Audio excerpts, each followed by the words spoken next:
option number 2 looks a little bit different. Let me just bring that back up again.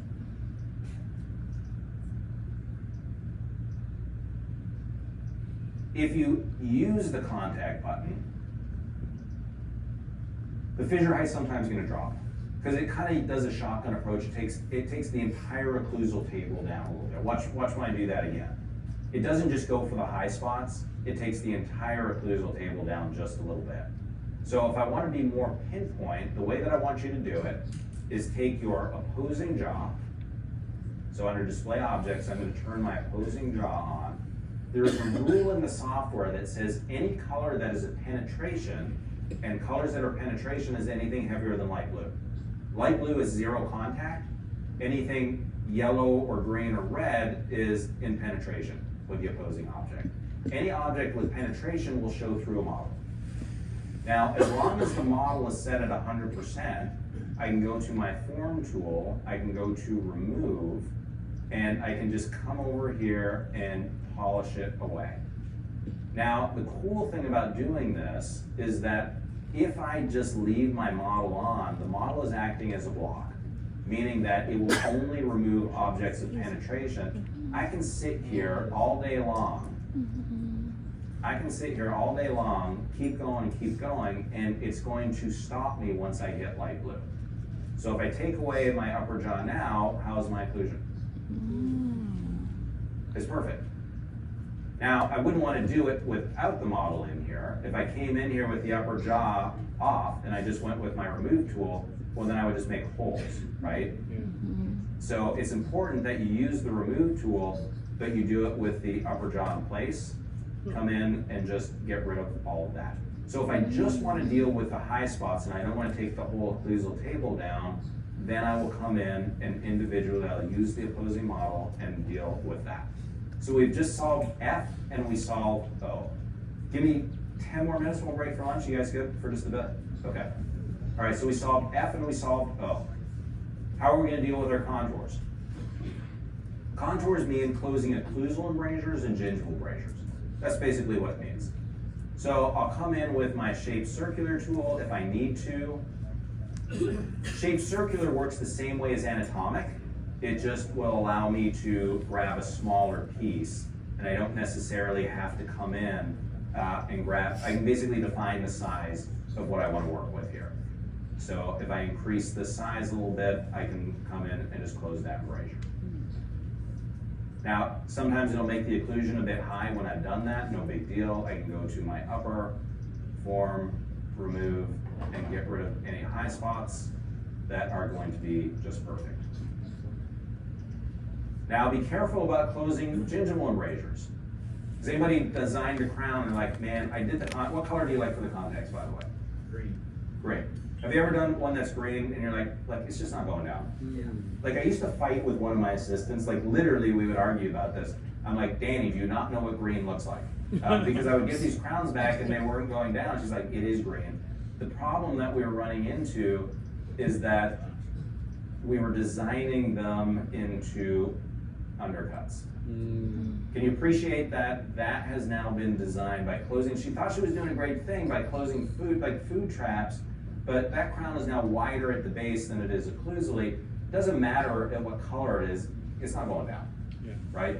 So a lot of times when those green contacts don't go down, it's probably that you accidentally designed it into an undercut. So just take a look at that.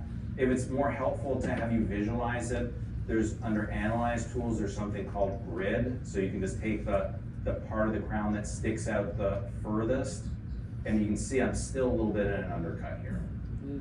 So having just a straight edge on the part of the crown that comes out the furthest, and see if any of your restoration is sticking down through there. And if you are, then come back with your form smooth, and then just smooth that back. And that just helps you visualize that you're not in an undercut here. Does that make sense? All right, so that is F, O, and we did our contours. The last is going to be contacts. What tool are you going to use to adjust your contacts? You are adjusting your contacts, right? No, now you're afraid because I told you the other tool. You're right with this tool. You can tell me. Circular. You were not right, but everybody else is right. Smooth. So smooth. Because what shape do you want your contact to be? Like you want the patient to floss and to hit the whole crown, right? So you want it to be flat. So what tool is designed to make it flat? Oh. The smooth tool makes it flat. You don't want to create a depression. If you create a concavity, then like they're not going to floss anyway, but in case they did, like you don't want it to skip over that concavity. So I want to use smooth, but for the same reason why I adjusted my occlusion through the model, the last thing that I want to do is come through and let me ask you this. If I use my smooth tool and it doesn't do anything, do you see how it's not doing anything here? Why is it not doing anything? Once it's flat, it can't get any flatter. Yeah. Will increasing my strength help me? That only actually affects the speed at which the tool is working, but if it's flat, increasing the strength is going to do nothing. The way I'm going to make it work is increase the size. This is just a shortcut if you haven't done it. I just hold down the right button and slide away from me or towards me to adjust the size. Increasing the size will come in, but the reason I don't want to just take the model away and do it like this is watch what's happening. Yes, I'm adjusting red, I'm adjusting yellow, but I'm inadvertently taking away some of the light blue, aren't I? Mm-hmm. I'm turning what was a broad contact into a pinpoint contact. And a pinpoint contact is not going to be stable over time. So the way I want to adjust it is exactly the same way. I want to put my lower jaw in, I want to let the model act as a block.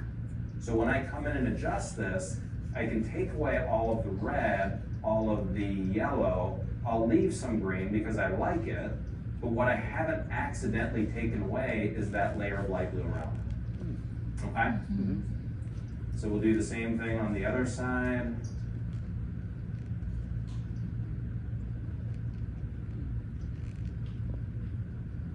And am I ready to mill it?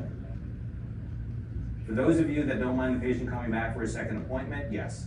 Let's check the articulator, right? Because we've activated it. So because I've activated, I have this icon sitting right here. This icon allows me to click on it. And basically what the software is going to do, it's going to go through every potential movement that this patient might go through. Now, because of that, there are sometimes some false positives with this, because your patient is not going to go through every single one of these movements, but what we don't want to miss is an excursive that's going to cause a problem. So the way I'm going to evaluate it is I'm going to turn on my opposing functionally generated path, FGP. So remember those old chewing gum, like those envelope of motion things from dental school? Basically, that's what you're looking at.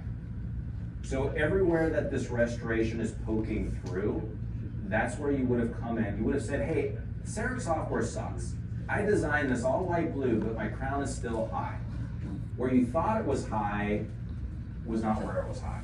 Static occlusion was fine, but what you thought you were adjusting was static. What you're really adjusting is dynamic occlusion. So look at it here. Anything poking through is a penetration. The way I'm going to fix it is exactly the way I did high static occlusion. I'll leave my opposing FGP in place. I'll come to my form remove, and I'll just go to these spots and erase them. This is the equivalent of you taking a handpiece for the patient's new crown and grinding on it. Just do it here. Because if you do it here and you take away the opposing, like does that design really look that much different to you? The first one you'd have to grind on, this one you don't have to touch.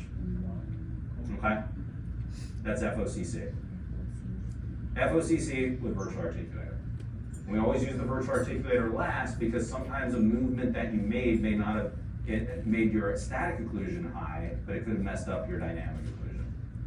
How long does that take to do? Like if I weren't talking to you guys and my assistant were just, assistants designing temporary crowns. What are you looking at when you design a temporary crown? You're looking at margins, you're looking at contacts and contours, and you're looking at occlusion. How different is this? Right? It's exactly the same, it's just digitally. And it's just using these tools. This in my office takes 90 seconds. If it's taking longer than 90 seconds, my assistant's probably checking email or no, it's probably because my prep sucked, is the reality here. So let's just send this to manufacturer, we'll break for lunch here. Let's see, I probably didn't select the right milling unit. Let's see here. Or I probably didn't set it up with the right mill. What did I pick? This is ready.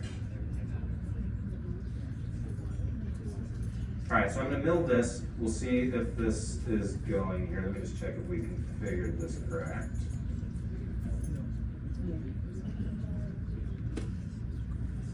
Yep, we're good. Okay. Questions about this? All right, so let's break for lunch. This restoration is going to